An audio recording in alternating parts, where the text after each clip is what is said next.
Hello students. हमारा जो subject है इंडियन बैंकिंग सिस्टम, उसकी स्टडीज को आगे बढ़ाते हुए हम लोग एक इम्पॉर्टेंट टॉपिक को डिस्कस करते हैं। और हमारा इम्पॉर्टेंट टॉपिक है आज का credit creation bye commercial banks. ये क्रेडिट क्रिएशन जो होता है, ये कमर्शियल बैंक का एक बहुत ही इम्पॉर्टेंट फंक्शन होता है। अब हम लोग देखते हैं कॉन्सेप्ट ऑफ क्रेडिट क्रिएशन। जैसे कि लिखा हुआ, credit creation is one of the most important function of commercial banks and for this function commercial banks are also called as manufacturer of money. ये क्रेडिट क्रिएशन जो है commercial bank का एक बहुत ही इंपॉर्टेंट काम में से एक बहुत ही इंपॉर्टेंट काम है। और कमर्शियल बैंक की इस फंक्शन की वजह से कमर्शियल बैंक को मैन्युफैक्चरर ऑफ मनी भी कहा जाता है।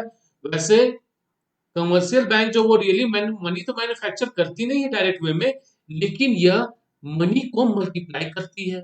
अब ये मनी को मल्टीप्लाई कैसे करती है?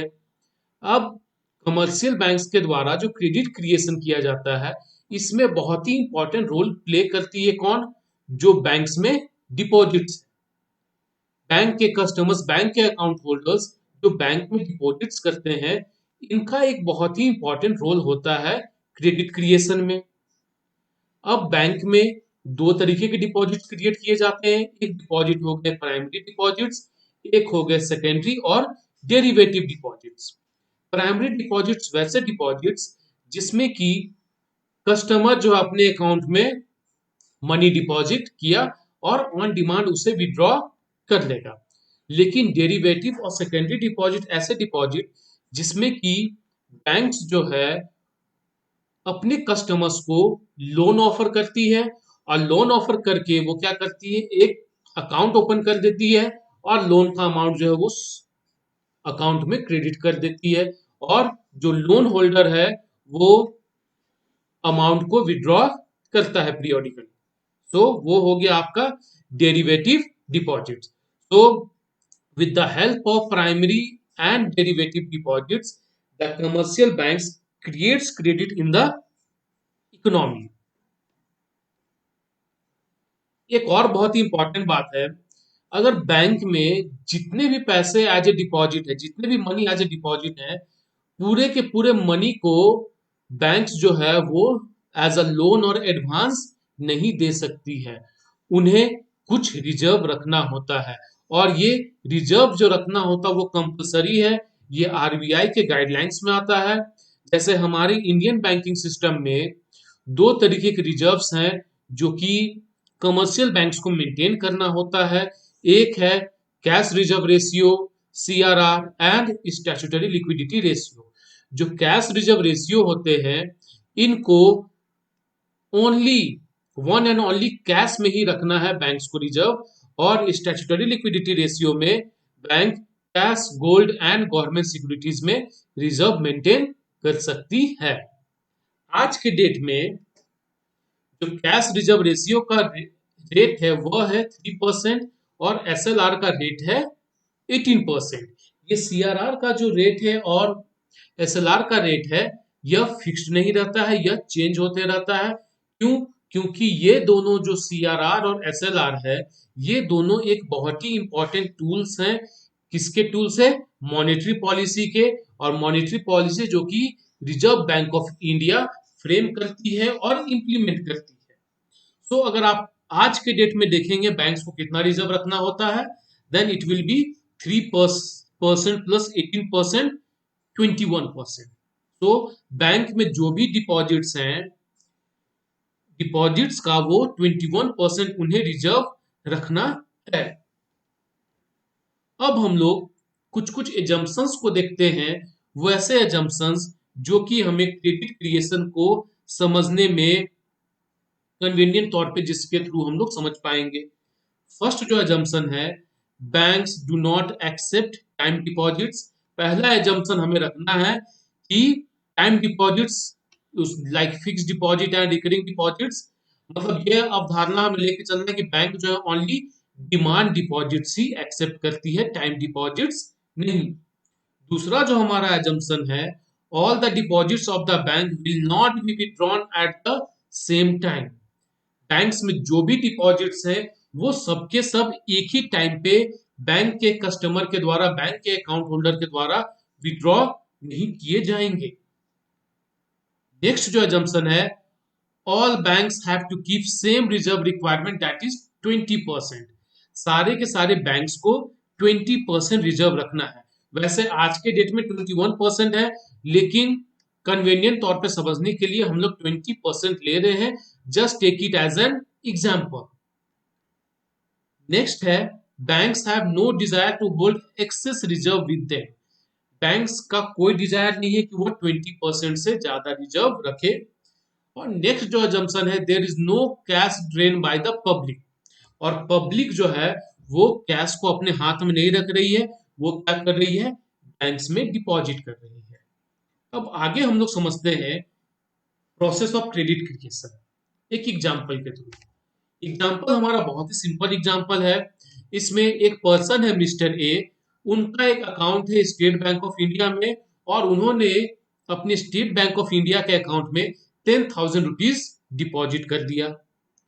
नेक्स्ट, जो मिस्टर ए के द्वारा 10,000 रुपीज जो डिपॉजिट किया गया, उसमें से बैंक ने 20%, 10,000 का 20%, 2,000 को एज ए रिजर्व रखा और बाकी की 8,000 को अमाउंट को मिस्टर बी को लोन दे दिया। ओके, अब ऐसे में बैंक का जो बैलेंस शीट है वो इस तरीके से रहेगा। एसेट साइड में कैश 10,000 जो मिस्टर ए ने डिपॉजिट किया था, और एसेट साइड में ही लोन जो कि मिस्टर बी को दिया गया 8,000 रुपीज का। अब देखिए लाइबिलिटी साइड में जो डिमांड डिपॉजिट था 10,000 का, और प्राइमरी, और एक demand deposit, derivative demand deposit, secondary demand deposit create हो गया कितने का, 8,000 का। अब हम लोग नेक्स्ट देखते हैं। अब मिस्टर बी जिन्होंने स्टेट बैंक ऑफ इंडिया से 8,000 रुपीज का लोन लिया था, उनका अकाउंट है पंजाब नेशनल बैंक में। उन्होंने क्या किया, इस 8,000 रुपीज को अपने पंजाब नेशनल बैंक के अकाउंट में डिपॉजिट कर दिया। पंजाब नेशनल बैंक ने क्या किया, जो डिपॉजिट का 20% है 1,600, उसको एज ए रिजर्व रखा और बाकी के 6,400 को मिस्टर सी को लोन दे दिया। अब ऐसे में बैंक का जो बैलेंस शीट है वो इस तरीके से रहेगा। Asset sides cash 8,000 rupees, loan to mister C 6,400, demand deposits primary जो कि मिस्टर बी ने डिपॉजिट किया था 8,000 का, और डिमांड डिपॉजिट डेरिवेटिव जो लोन का अकाउंट है वो क्रिएट हो गया कितने का, 6,400 का।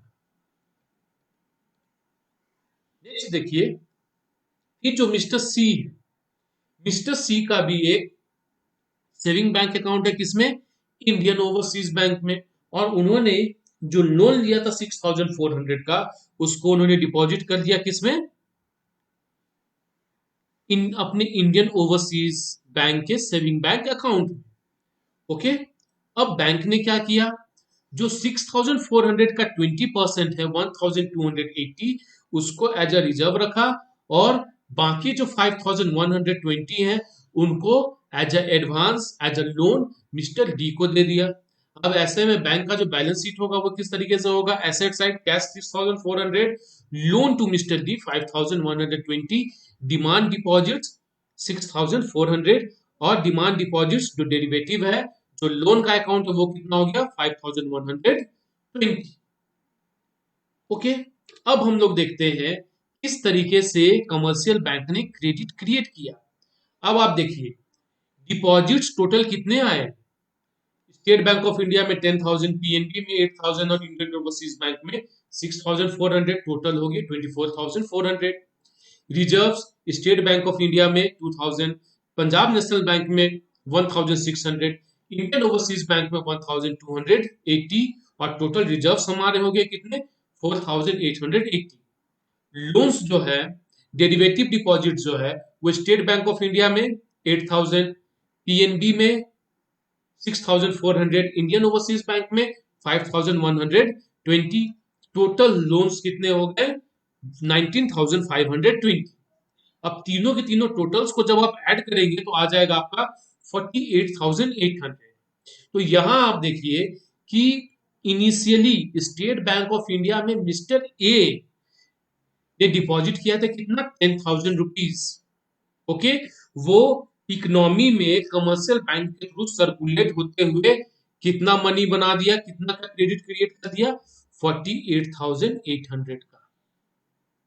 ओके, ओके स्टूडेंट्स, थोड़ा सा ये टॉपिक इंपॉर्टेंट है, थोड़ा टेक्निकल टॉपिक है। इस टॉपिक्स को आप लोग अच्छे से पढ़ेंगे और मेरी बातों को ध्यान से सुनेंगे, देन आपको ये टॉपिक बहुत ही इजीली समझ में आ जाएगा। Okay students, thank you.